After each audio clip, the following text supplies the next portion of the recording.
take the stage. I would request that both our speakers are standing between the audience and the lunch. So please, if you can make your speaking. Thank you. Thank you, madam. We understand, just before the lunch session, we have been given the opportunity. So I'm going to brief. First of all, I'm thankful, what I start, that coming together is beginning, living together is progress, and working together is success. So that we have seen in this conference, the Aadiwasi, the Tower Development Center, as well as ICSSR, and Rajiv Gandhi, a professor from the School of Public Administration, that he is there. All have come together. That's the force. That's the force of the coming togetherness. I congratulate the organizers for organizing a conference on such a relevant theme, Azadi Ka Amrit Mahotsav. As you all know, we are celebrating Azadi Ka Amrit Mahotsav, and the theme that we have kept for this particular conference, it is that how the public administration has changed in this 75 years. The purpose, the ideas, the resolution, the achievement, as well as the actions that we have to, think about. This conference is a time of deliberation, discussions, sharing of viewpoints about our discipline of public administration. Public administration क्या था, क्या हो गया, और क्या होगा अभी. आओ हम सब मिलकर विचारें इस कॉन्फ्रेंस में, इस हॉल में सब मिलें. I feel lucky to be in this august gathering of visionary professors who are intellectuals. They are with us, they are guiding us, they are enlightening us, and in the company of our veteran professors, enlightened professors, empowered professors. Not only the professors, from people from the academic field are here, but I was asking from sir, I was so inspired in the morning in that inaugural session when Shri Rameshwarji, when he was sharing his thoughts, he was telling that in the 1947, I'm not so educated and I'm the degree. You have the highest degree, the degree of experience, degree of life. And such people, we all are together in this particular platform and talking about the public administration. The journey of public administration, sir has given already the idea that how the discipline started. I'm not going to touch that now. Public administration, 1947, when we started 340 million population with 12% of literacy rate, 32, it was somewhat a life expectancy, and 2.7 lakh crore of the GDP that made the contribution. With that, we started in 1947. And in 1947, that what did we have? It was rightly pointed in the inaugural session कि democracy में हमें administrative system को कैसे fit बिठाना था, that was the biggest challenge. Yeah, truly, it was the biggest challenge. Democracy, government of the people, by the people, for the people जो था, definition देखने को बहुत आसान थी, लेकिन उस आसान से definition में administrative system को fit करना, it was the biggest challenge. और इस challenge को कैसे हमारे public administration ने लिया? We started with the welfare administration. And we all have witnessed, हम as a student, हम कितना पढ़ते हैं, किस तरह से जो है administrative reforms they were practiced in our country, the various committees, commission, task force, sort of discussions were there, administrative reforms commission, post administrative reform commission, then second administrative reform commission, and then the new level state that emerged, the new public management, the new public management concept, it comes in the picture. Of course, we all witness that at the field of administration, it is witnessing the change. So many things that we are talking about, that we started from the government to the governance, then the concept of good governance, then e-governance, slowly that the form that's being changing. We talk about smart governance, we talk about e-governance, we talk about digital governance, AI-based, artificial intelligence-based governance. We talk about the mobile governance. Yes, administration की जो चेहरा है, वो बदल रहा है, और with technology, वो जो change है, जो रफ्तार है, जो change भी, that's a very good way.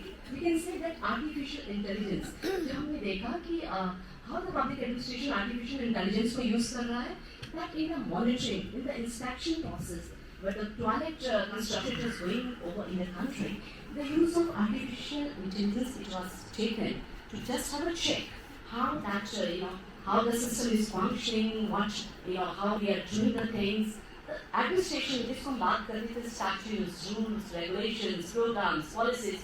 क्या administration system क्या यही है? क्या rules important है या law important है? No. Administrative rules, regulation, they are for the people. It's the people who are going to be judged whether the administration is good or bad. And then the government make itself the indexes. सरकार खुद index बना के खुद decide करने वाली कौन होती है? It's the people.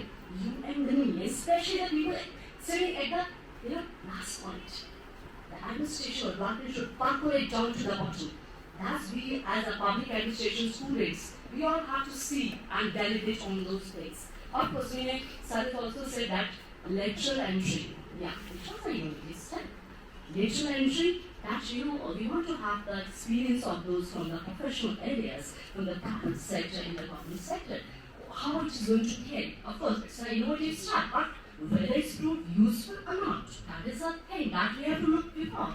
And then 1,500 obsolete laws, they were taken away.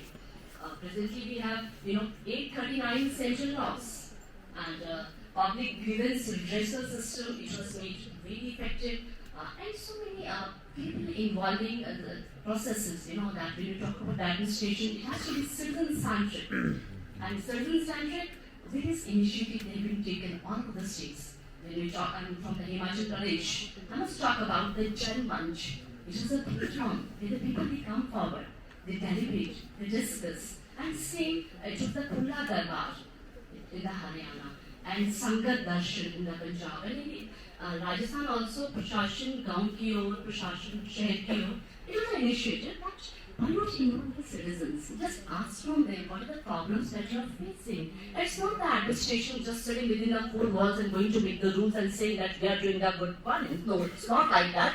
The citizen-centric activities, it was taken the lead. And that was the changing face of the administration. Sensitized, the humanistic face of administration. It was being expected that, if you want to be good in the administration, you must go to the people. You must live with the people. You must learn with the people. You must plan with the people. It's the people. They are going to share the thoughts. What you want? What are your problems? And then you have to work with the people. कहते ना एक जंग लड़ी थी हमने होने को आजाद एक जंग अभी बाकी है होने को आबाद. It's not that 75 of the journey that's not complete.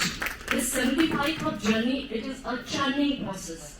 Churning of all these policies and programs. Where we have reached, हम प्रोग्राम्स की लिस्ट बना करके अगर हम कहें कि हमारा देश बहुत तरक्की कर रहा है, makeup India, startup India, digital India, of course a long list of program that is there.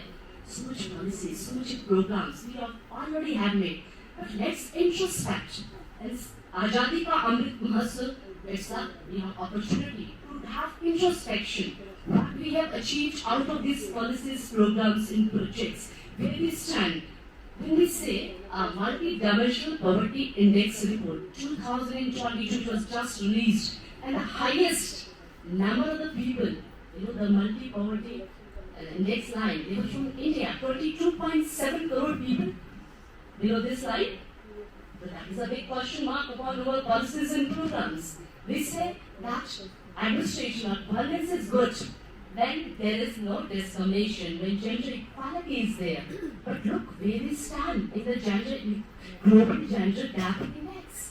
Again, 135th position out of 142 countries. There are 442,000 cases in 2021 of crime against women reported. But one is no discrimination, no violence. Narain to Datta Lavante Deva. ये बात सुनते सुनते हम थक गए हैं. We don't want this economy. We want the result. आंकड़े क्या बता रहे हैं? Crime against women, why it has not been stopped? Policies बनाने से, programs बनाने से, कानून बनाने से, अगर हम कुछ achieve कर पाते, तो शायद ये आंकड़े ये बताते कि no, the crime has been controlled in our country, but that's still a big question mark. Okay, and what about the Transparency International Corruption Perception Index? Again, the position of our country is at 85th position. Not so good.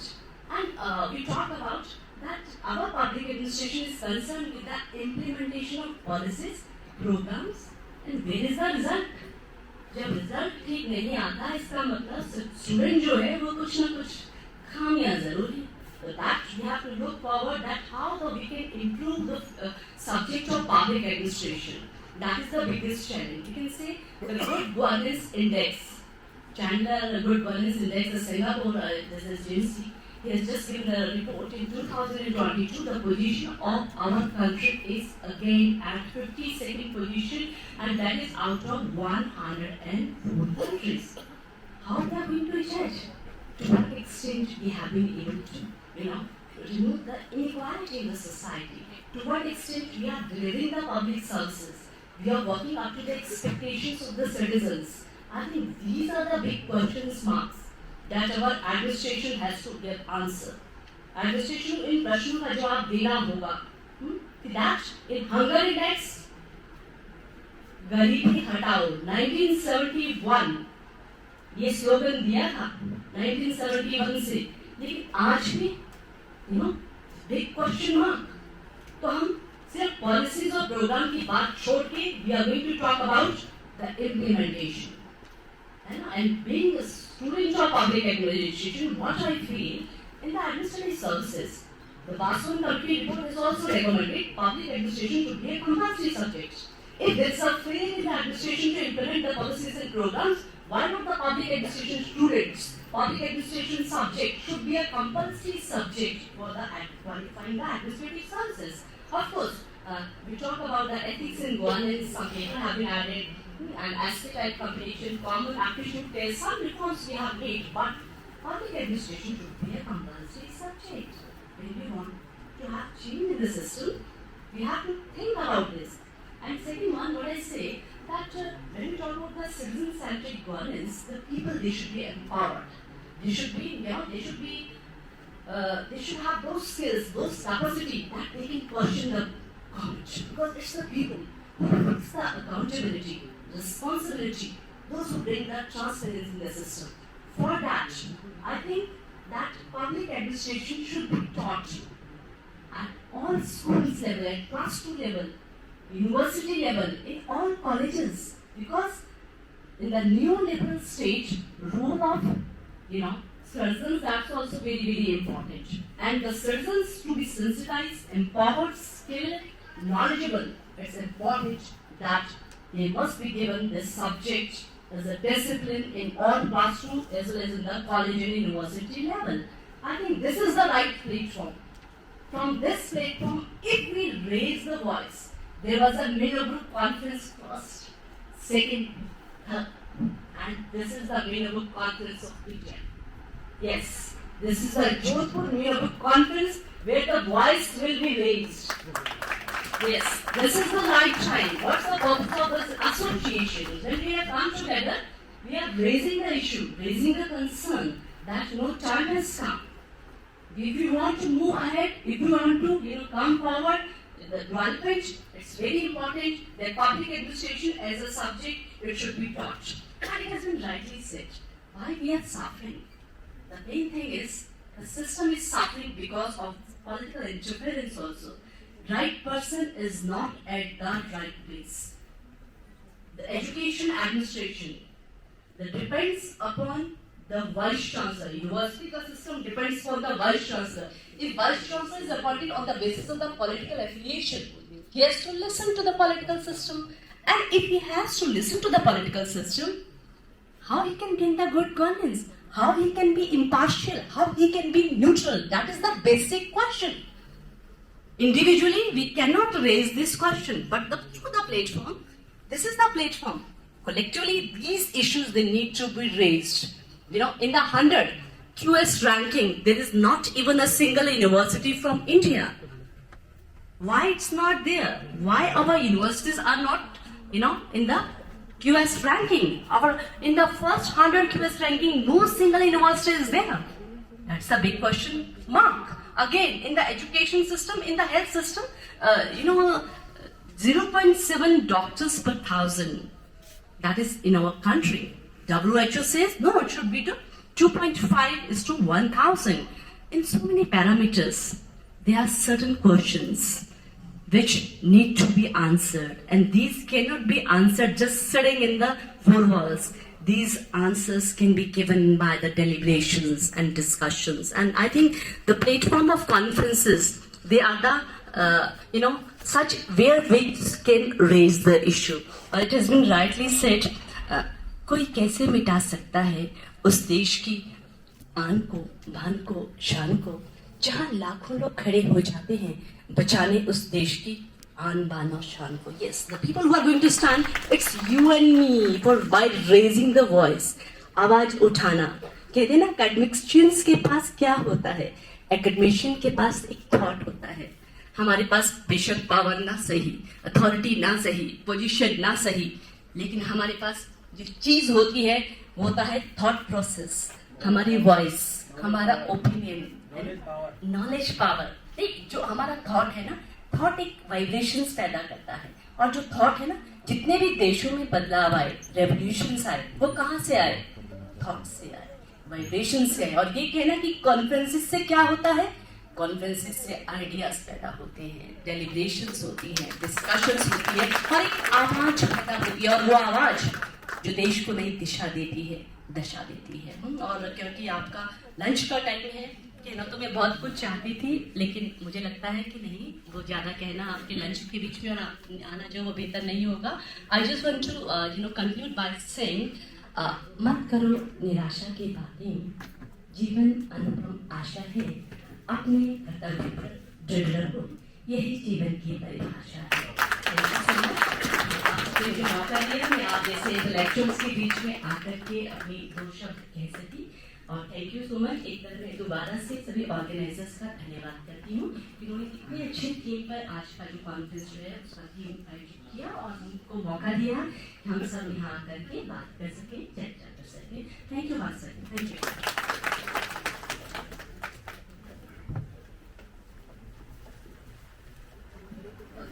Professor Mathur. And we now invite our last speaker, Professor K. So you're standing between lunch and the audience. So lunch के बारे में सब लोगों ने बोल के मेरे ऊपर सचमुच प्रेशर डाल दिया है. मैं समझ रहा हूँ कि मैं खुद भी लंच करूँगा, पर लंच के बाद कोई नहीं सुन पाएगा, इसलिए मतलब I am not present more than 10 to 15 minutes. Datta sir has raised some points on ICSSR, and because I served in ICSSR, so I just clarify that not only for Datta sir but for all of you. Funding is, I don't think funding is a problem. When I joined ICSSR in 2014, the total budget of ICSSR was only 35 crore. Now the budget is 750 crore. So I don't think budget is a problem. But the problem is, the problem of quality applications. If you don't apply, how they will decide what topics should be discussed, researched, investigated. So I think the real problem is not budget, the real problem is the quality applications, number one. Secondly, if academic people will join academic institutions, research institutions, that will make a substantial change. When I joined ICSSR, public administration and political science was one subject. And there was subject-wise quota. To bypass that, I divided political science, public administration, international studies, human rights, general studies. So, quota is okay. You got my point? Quota is okay. Nobody is violating the rules, but within the rules, you can make substantial changes for the benefit of research. So, just these 2 points I wanted to highlight. Anyway, my Nepasi office bearers, my co-panelists, ladies and gentlemen, thank you for inviting me and listening me. In fact, I am talking something on parliamentary diplomacy, which I am doing research under the Rajya Sabha Fellowship for the year 2022-23. If I ask the question, how much you know about India's parliament's international activities, perhaps less.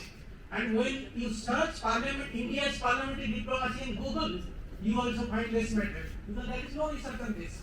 So basically, and sometimes when somebody talks about parliamentary diplomacy, it looks little bit strange. Parliament diplomacy, it looks little bit strange. And why it is strange? Because parliaments have little involvement in international issues. And this was really surprising because when international affairs were largely confined to the executive, and particularly executive-led secret diplomacy conducted by Ministry of External Affairs. So Parliament was not there, you have to debate, deliberate, that's fine. But you have to play an international role that was not visualized, right? Except few countries like Mexico or United States where the Senate got some substantial power on treaty making, ratification of treaties, all this. No other parliament got any power, forget about diplomatic power. My deliberation is basically divided into 4 parts. First, I will be briefly talking of the major factors that led to the emergence of what we call parliamentary diplomacy, right? And the second part, I will basically be talking of the meaning of parliamentary diplomacy and differentiate it from traditional diplomacy and parliamentary cooperation, because sometimes parliamentary cooperation is confused with parliamentary diplomacy. I will make a differentiation between the two, and then I shall explore what is the need for India's parliament to move from simple parliamentary cooperation to parliamentary diplomacy. There must be some need, If everything is okay, why you are thinking of parliamentary diplomacy? So that will be my third part, and in the fourth part, I will basically be examining what are the problems. If there is a shift, then what are the possible problems? I'll just take 2 minutes, not more than that. I assure you that I will make you free for lunch at the earliest, right? So if you look at the factors, there are so many factors, globalization, everybody knows how globalization has integrated countries, societies and culture. If you think of economic liberalization, if there is a problem in New York Stock Exchange, Bombay Sensex gets affected. So economic liberalization has unified the economies. And if you think of other factors like the rise of global threats, you think of global pandemics like COVID, you think of terrorism, you think of nuclear proliferation, you think of human rights violations. So these are the issues that is not confined to a single nation, rather it has the important implications for all countries. And that is how the role of parliament comes into being. Then if you look at the other developments like digitalization, big data, artificial intelligence, these are the changes that has not only changed how we live, rather it has also affected what we think and how we think. You may forget your wallet while going out of the house, but if you forget your smartphone, I think you will return and take it back. When you are getting off, अगर आप रात को सो जाते हैं, अंधेरे में अगर किसी को ढूंढते हैं, वो आपकी फोन है. So just imagine, पहले हम ऐसे नहीं सोचते थे. अभी फर्स्ट फ्लोर में कोई रहता है, सेकेंड फ्लोर में कोई रहता है, बर्थडे विश उसको टेलीफोन व्हाट्सएप करके मैसेज करते हैं. So just think, now we have completely changed the way we live. पहले 20-25 साल पहले लोग ऐसे नहीं थे, और ना तो आगे आप ऐसे रहोगे. आप 20 बार जो एडवर्टाइजमेंट देखते हो, फिर आपको लगता है यार ये तो हमारे घर में होनी चाहिए. सो आज का लाइफ बहुत ज़्यादा नेटवर्क है, बहुत ज़्यादा इंटरडिपेंडेंट है, and most of the problems need solution not by the single nation. There was Ukraine Russia war, but America cannot do anything without the support of other countries, and India and China, they are not giving support to America. That is why most of its sanctions have failed. So this shows the interdependence nature of our diplomacy, international relations, and that is how parliamentary diplomacy has become important for all. If you look at the traditional intergovernmental diplomacy domain, then basically it was reserved for the executive and professional diplomats, leading to the rise of what is called multi-level and multi-stakeholder diplomatics. Nowadays you find not just the executive, many other actors are playing different kinds of roles, and you will say non-state agencies, lobbies, parliamentary bodies, civil society, academics, media, cities, sub-state regions, celebrities, foundations and think tanks, they are all engaged in international activities, not just the executive, right? And that is why, different types of diplomacy have emerged, like economic diplomacy, cultural diplomacy, public diplomacy, para-diplomacy, celebrity diplomacy, sports diplomacy, parliamentary diplomacy, among many other things. So you not just find one kind of diplomacy dominated by the executive, rather you find there are so many types of diplomacy and so many kinds of diplomatic actors So that is influencing how we basically understand diplomacy. Parliament being the highest democratic institution of a country and voice of the people, we have no choice but to globalize our international activities. So Indian Parliament is not the only factor. Other parliaments are doing, important role in international relations. So as others are doing, other democratic countries are doing. So basically we are forced to think, even if we have not done anything on this. So basically that's why we have to think of the parliamentary diplomatic role or parliament's active international role in future. So what is basically parliamentary diplomacy? This past, the concept of parliamentary diplomacy was first traced to 1950s when the phrase was first coined by Dean Ross, right? The then Secretary of State for the United States of America, who used the concept particularly in a different way. He was basically talking of the processes of parliamentary diplomacy as going on in the United Nations. He was not talking of the methods of parliamentary diplomacy as we are basically understanding. Later, Michael Marshall, the then chairman of the British Inter-Parliamentary Union, used the term parliamentary diplomacy in the context of diplomatic role of Inter-Parliamentary Union. That is the largest conglomeration of parliaments all over the world. And if you look at the difference between parliamentary diplomacy and traditional diplomacy, you will find that parliamentary diplomacy provides important middle ground between the two and fundamentally challenges the classical definition of diplomacy. So executive diplomacy is basically based on secret diplomacy, secret negotiation. But parliamentary diplomacy is based on open discussion, open negotiation, open agreement. So this is how parliamentary diplomacy is different from that. And secondly, parliamentary diplomacy is also different from non-state actor diplomacy because they don't have contact with the government agencies. Being parliamentarians, being the members of parliament, parliamentarians, they have good contact with the government and they also provide democratic legitimacy to the negotiation process. If India's parliament is going, it's not that the Indian parliament delegation, rather the delegation of world's largest democracy country. So that gives a kind of legitimacy to our parliamentarians and to our diplomats, right?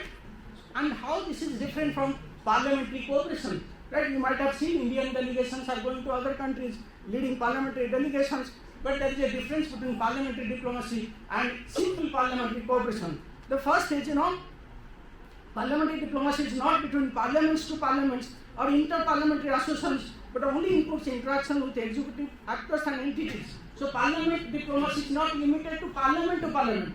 Rather, parliamentary delegation, when it meets to the president of other countries, prime minister of other countries, so that kinds of different entities and executive actors, they are also meeting. That is the first difference. The second is parliamentary diplomacy is based on more intense and interest-based engagement rather than inter-parliamentary cooperation. So that is the second difference. The third is parliamentary diplomacy is more institutionalized, more organized, and more formal than simple parliamentary functions. So that is how parliamentary difference. Parliamentary diplomacy is different from inter-parliamentary cooperation. Then what India has done over the years, what kind of inter-parliamentary cooperation was done?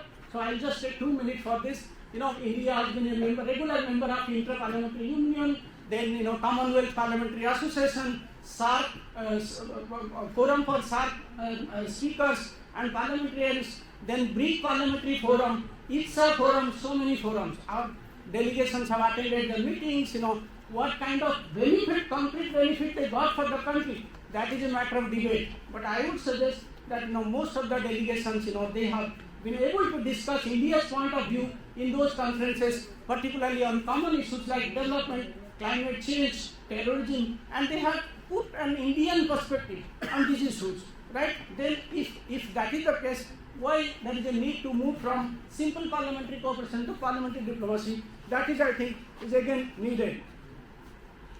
So India is now going through an interesting phase, right, where we are transitioning from a pure developing third world backward country to a more different kind of country. India is now being called as the 5th largest economy of the world.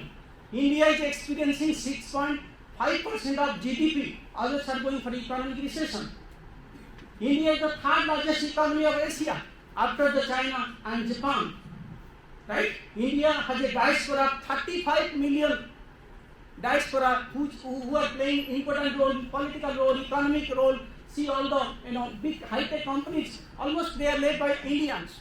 So these are potential factors that would make the country, truly powerful in future. And India is also going to replace China soon, maybe in 1 or 2 years, as the world's most populous country. India has the youngest population in the world. Imagine, 65% of Indian population is below 35, whereas others are talking of aging problem. India is also talking of demographic dividend. India has the highest middle class population in the world, more than the total population of America. India adds 1 Australia every year to its population. India is not only economically or demographically powerful, it has also the potential of being a good nuclear power. It has substantial kind of arms and ammunition. So, these adds to the country's what is called comprehensive national power. And do you think if India has made this and has the potential to emerge as a global economic powerhouse or political powerhouse, only executive-led single-track diplomacy will solve this? The answer is clearly no. So there is a need for multi-track and multi-level diplomacy. Here the Parliament of India can play a major role, right? And I think this topic also needs to be researched, and ICSSR has identified 2 kinds of research projects. One is the traditional research project, one is the emerging kind of sponsored type of research project, where new topics, original and innovative topics are selected for research. I would suggest all of you to apply to those schemes and send quality applications.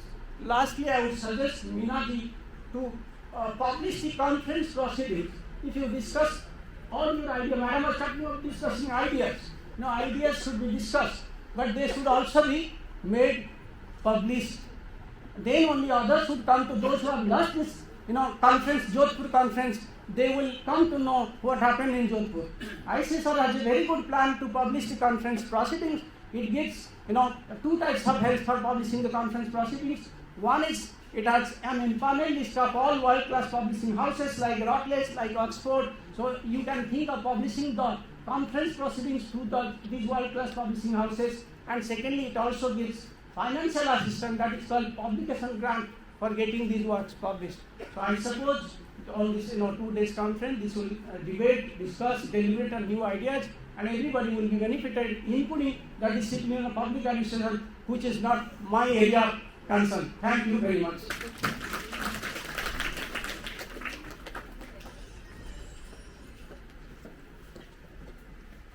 Thank you, sir. On behalf of Rajiv Gandhi National Institute of Youth Development and Nipasi and our wonderful audience, I now thank our dynamic speakers for taking out their valuable time and enlightening us. And now we break for lunch. Thank you.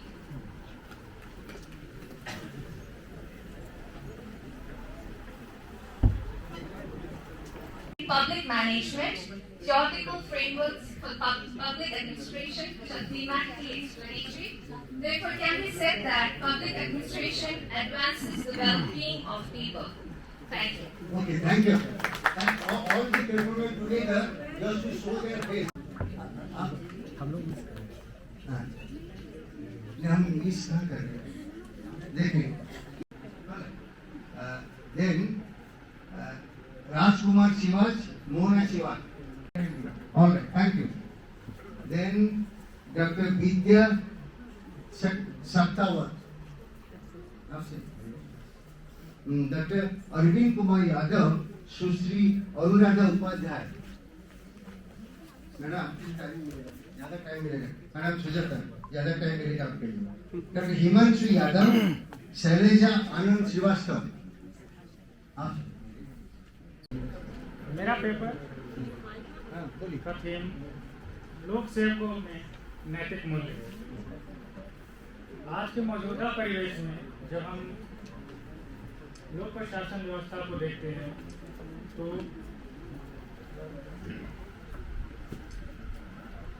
जिस तरीके के व्यवहार प्रदर्शित होते हैं लोक सेवकों के द्वारा, वो अपनी लक्ष्यों या दायित्वों के निर्वहन करने में असमर्थ दिखते हैं, और उसका कहीं न कहीं कारण एक उनमें जो लंबे वर्षों तक जो एक्सपीरियंस किए हुए उनके या फिर जो उन्होंने सीखा वो व्यवहार वो अपने काम में एक्सप्रेस करते हैं, काम करते हैं, उनके बिहेवियर एक्सप्रेस होते हैं। वहाँ पे जरूरी है कि जब तक उनके अंदर नैतिक मूल्य परिपूर्ण रूप से सही ढंग से इन्वेट ना होंगे तब तक वो अपनी व्यवहार में समाज के लोगों को या अपनी ड्यूटी पे पूरा करने के दरमियान वो उसको दिखा नहीं सकते हैं। जैसे अगर किसी पब्लिक के साथ वो इंटरेक्शन कर रहे हैं तो उस समय उनको पोलाइट होकर के इंटरेक्ट करना होता है, उनको समझना होता है, उनके ह्यूमन नेचर को भी समझना होता है ताकि हम उनके साथ कैसे ट्रीट करें ये जान सके। लेकिन आज उस तरह के लोक सेवक के व्यवहार दिखाई नहीं देते। ओके, थैंक यू कुंदन, धन्यवाद, thank you. Pankaj Kumar Mishra. Good evening everyone. My name is Pankaj Kumar Mishra from Mala University, Bodhgaya. इस अंतर्राष्ट्रीय सम्मेलन में मेरा जो विषय है, यहाँ का जो विषय है स्वतंत्रता के 75वें वर्ष में भारत में लोक प्रशासन परिवर्तन और चुनौतियाँ, जिसमें मेरा उप विषय है लोक प्रशासन पर न्यायपालिका और अदालतों मामलों का प्रभाव, लोक प्रबंधन पर न्यायालयों का प्रभाव, अंतर्दृष्टि, बिहार मद्य निषेध और उत्पाद अधिनियम 2016 के संदर्भ में। भारत में न्यायपालिका का अत्यंत महत्वपूर्ण स्थान है क्योंकि हमारे संविधान ने भारत के सर्वोच्च न्यायालय को संविधान और मौलिक अधिकारों का संरक्षक बनाया है। न्यायिक मामलों को बेहतर लोक प्रशासन सुनिश्चित करने के लिए एक महत्वपूर्ण भूमिका निभानी होती है। भारतीय लोकतंत्र की न्यायिक शाखा ने लोक नीति के निर्माण में बहुत बड़ी भूमिका निभाई है। इसलिए अदालतों और लोक प्रशासन के बीच संबंधों का निरीक्षण करना असंगत नहीं है। दृष्टांत के रूप में कई मामले ऐसे भी आए हैं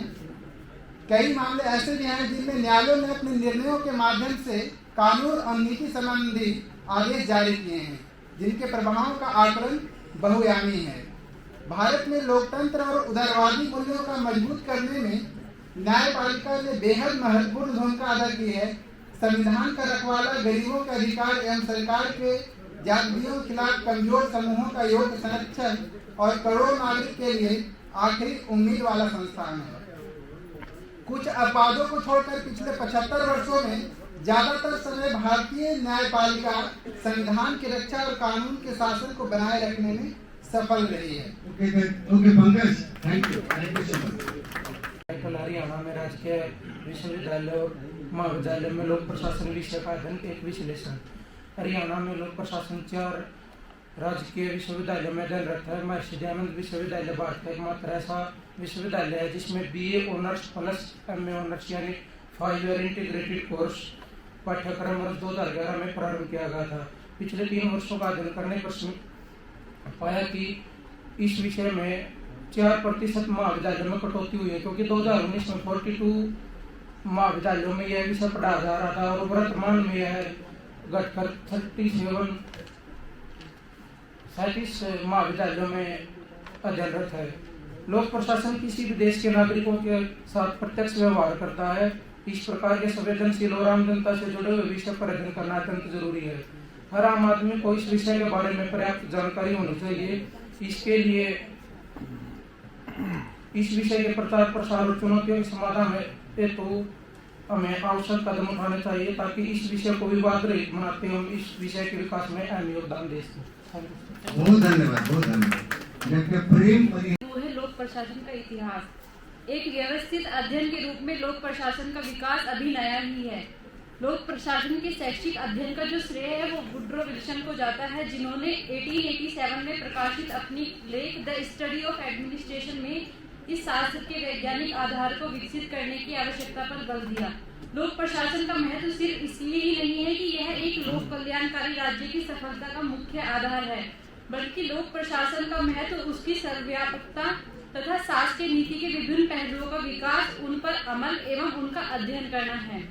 लोक प्रशासन जनता के हित के लिए सरकार द्वारा किया गया एक संगठित कार्य है। लोक प्रशासन राजनीति की एक व्यावहारिक शाखा है। इसमें राज्य के प्रशासनिक व शासन के उस भाग को जो नीतियों के क्रियान्वयन से किस प्रकार से जुड़े हुए हैं, ढांचा और कार्य प्रणाली, संगठन इत्यादि का गहन अध्ययन किया जाता है। लोक प्रशासन शब्द के 2 निहितार्थ है। पहला यह कि यह सरकार के मामलों जैसे कानून और व्यवस्था कायम रखना आदि को प्रशासित करने की गतिविधि से जुड़ा है, और दूसरा है कि अध्ययन के अनेक क्षेत्रों जैसे समाजशास्त्र, राजनीति विज्ञान, अर्थशास्त्र और दर्शन आदि से भी जुड़ा है। सरकारी गतिविधि के एक पहलू के रूप में लोक प्रशासन उतना ही पुराना है जितना कि राजनीति समाज यानी राजनीतिक निर्णयकर्ताओं द्वारा निर्धारित उद्देश्यों को प्राप्त करने के लिए यह राजनीतिक व्यवस्थाओं के साथ सह अस्तित्व कायम रखता है। Thank you so much. Research scholar, department of public administration, Jain Vyas university, Jodhpur. मेरा विषय है लोकतंत्र में सिविल सेवाओं का महत्व। टाइम लिमिट के अकॉर्डिंग मैं शॉर्ट में बताना चाहूंगी। सिविल सेवक किसी राजनैतिक व्यवस्था में रीढ़ की तरह होते हैं जो सरकारी नीतियों, कानूनों के कार्यान्वयन, नीति निर्माण, प्रशासनिक कामकाज और राजनेताओं के सलाहकार के रूप में काम करते हैं। इसके साथ वे अपनी तमाम भूमिकाओं के जरिए विधायी कार्यों, अर्धन्यायिक कार्यों, कर और वित्तीय लाभों का वितरण, रिकॉर्ड, रख रखाव और जनसंपर्क स्थापित करते हैं और कई ऐसे महत्वपूर्ण कार्य करते हैं। सिविल सेवाओं का अर्थ सरकारी तंत्र की शाखा से है जो न केवल कानून बनाने से बल्कि कानून प्रवर्तन कार्य से भी संबंधित है। सरकार की कार्यपालिका शाखा में दो भाग है, मंत्री और सिविल कर्मचारी। सिविल कर्मचारी मंत्रियों के आदेशों को क्रियान्वित करते हैं और नीति निर्माण में उन्हें सलाह देते हैं। E.N. के अनुसार सिविल सेवा उस महत्वपूर्ण सरकारी संस्थान का नाम है जिसमें राज्य के केंद्रीय प्रशासन का स्टाफ होता है। यह आधुनिक सरकारी संस्थान की सफलता के लिए आवश्यक भावना सरकारी अधिकारियों से आदर्श का प्रतीक होता है जो समुदाय की सेवा में अपना जीवन समर्पित करते हैं। Thank you so much. सम्मानित मंच, विद्वान साथियों, मेरे पत्र का विषय है लोक प्रशासन के सम्मुख चुनौतियां, और क्योंकि समय की कमी है सीधा विषय पर आता हूँ। बहुत सी चुनौतियां लोक प्रशासन के सम्मुख हैं। लोक प्रशासन लोक से जुड़ा हुआ है। लोक कल्याण जो इसका मूल उद्देश्य है उससे दूर जब जाता है लोक प्रशासन तो हमें बहुत सी चुनौतियां दिखाई देती है। जो चुनौतियां हैं मैं संक्षेप में उनकी बात करता हूं। राजनीति के चुंगल से मुक्त होने के लिए लोक प्रशासन छटपटा रहा है। लोक प्रशासकों को ट्रांसफर का दबाव बहुत घबराहट पैदा करता है। गैर कानूनी कार्यों के लिए राजनीतिक दबाव उनके ऊपर होता है। इसके साथ ही साथ समय पर योजनाओं की पूर्ति वो नहीं कर पाते। लाल फीताशाही, कार्य की अधिकता, गोपनीयता का भंग होना, प्रशिक्षण केवल औपचारिक मात्र बना रहता है। पदोन्नति समिति की बैठकें समयानुसार नहीं हो पाती। अधिकारियों और कर्मचारियों की शासन के प्रति प्रतिबद्धता बनाए रखने की भी चुनौती बहुत बड़ी है। और वरिष्ठता का उल्लंघन ये भी लोक प्रशासन में एक बहुत बड़ी चुनौती है। धन्यवाद। My name is Raigar from the University of Raigar.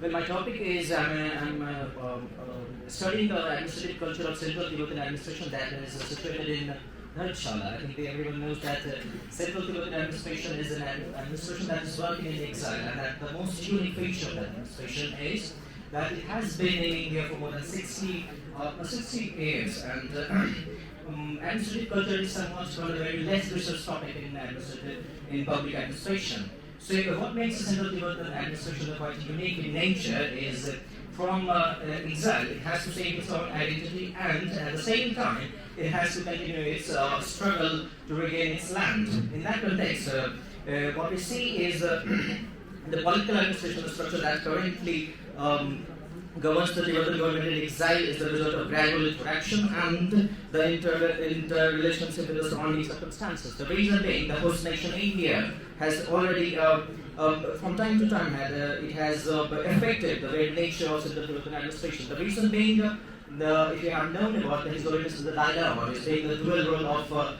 Tibetan peoples, because it's the spiritual and the political head of the state. And in short, what we conclude is afterwards going through a lot of papers and a lot of works are going through the Tibetan peoples and the political structures. What we see is the administration is indigenous rather than indigenous, because it has adapted a lot of work from the Indian administration. Even the constitution of the Tibetan peoples have got a lot of components from its constitutional, executive and the judicial nature, and in quite a very responsible Thank you. Okay, thank you, sir. Good afternoon, everyone. Thank you, sir, for giving us time. I have no time, so just I am introducing Bodh Gaya. Bodh Gaya is a small but internationally renowned town, prominence, religious and cultural significance recorded in the Gaya district of Bihar, India. Its claim to fame lies in the fact of Lord Buddha attained enlightenment here more than 2500 years ago under the Bodhi tree. Thank you, sir. My topic is regulating public administration. A look at the country system shows that the success of infrastructure reform is highly dependent on the creation of an effective regulatory body guided by the principles of independence, transparency and expertise. In short, privatization of infrastructure services work best in economic environment that protects consumer from exploitation, promotes efficient bidding behavior, prevents cost subsidies and discrimination against competitors. However, within this broad concern, it is clear that India's current regulatory system is far from perfect and in some cases improvements are being made. Thank you so much. Prabhat Sekhawat.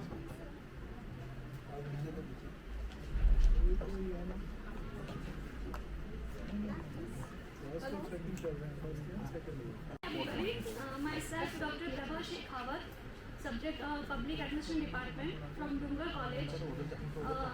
मेरे सामने काफ़ी दिग्गज है तो उनके सामने मैं एक तिनके के समान हूँ. तो मैं एक अदम गॉडविनी की 2 लाइन है उन्हीं से अपना पूरा वो फिनिश करूँगी. तुम्हारी फाइलों में गांव का मौसम गुलाबी है मगर ये आंकड़े झूठे हैं, ये दावा किताबी है. तो जो नैतिक विहीन प्रशासन का चरित्र चित्रण अदम गॉडविनी साहब की ये कविताएं हैं वो नैतिकता के समावेशन को पूर्ण जोर वकालत करती प्रतीत होती है.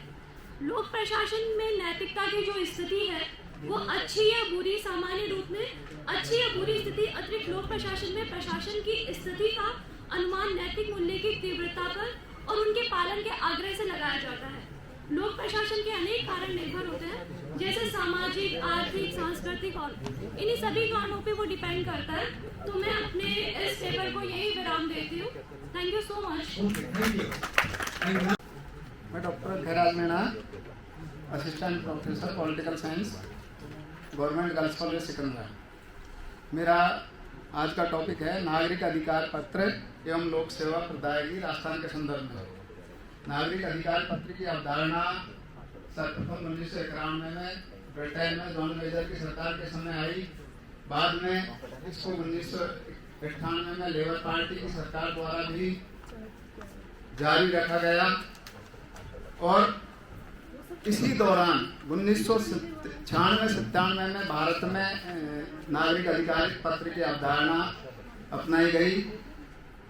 प्रशासनिक सुधार एवं शिकायत निवारण विभाग द्वारा अब बहुत से प्रयास किए जा रहे हैं भारत में जिनके द्वारा इस नागरिक अधिकार पत्र की जो अवधारणा है उसको हमारे यहाँ अपनाया जा रहा है. इसमें एक केंद्रीकृत लोक शिकायत निवारण एवं निगरानी व्यवस्था जिसको सीपी ग्राम्स के नाम से जाना जाता है वो 2009 में चालू की गई.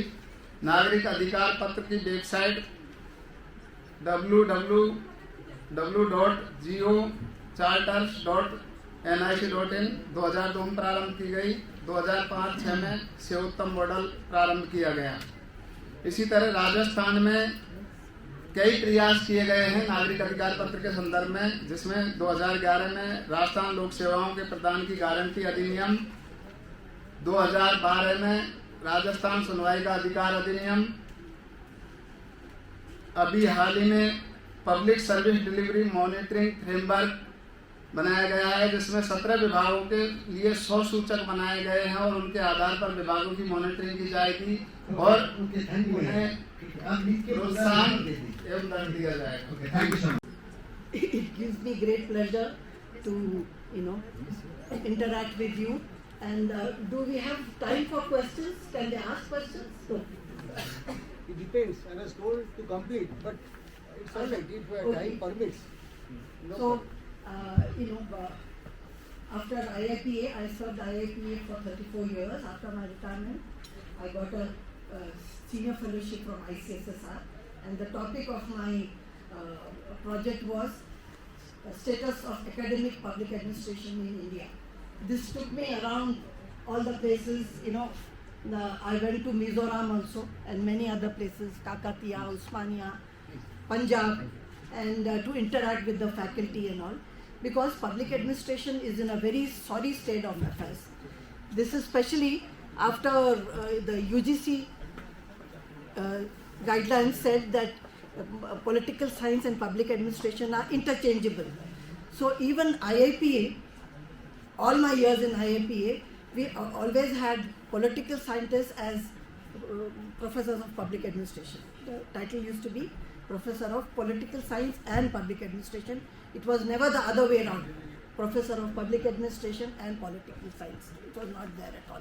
Because though IAPA was supposed to promote public administration, spread public administration in India. So that is a different matter altogether. So the status right now is quite pathetic in the sense that many university departments offering public administration as a separate subject have closed down. And I'll give you example of quite a few examples. One is Sagar University, which was started by MP Sharma. You know, his textbook was the principal textbook for us when we were students of public administration at BA level and all. Now it's all clubbing, and the reason I asked the head of the department, they say it's because the response is very poor. Because if you are clubbing the two, naturally people will prefer to take political science. And you must have seen recently, like, toppers with 96-99% are opting for political science. And when you ask them, they say, because we want to join the I.A.S. So it's not public administration, which they think will take them to I.A.S, but political science. So my question is there no difference between politicians and administrators? There is. No, but according to UGC, there is no, it is interchangeable. So which means administrators can become politicians, politicians can play the role of. So it's a very confusing thing.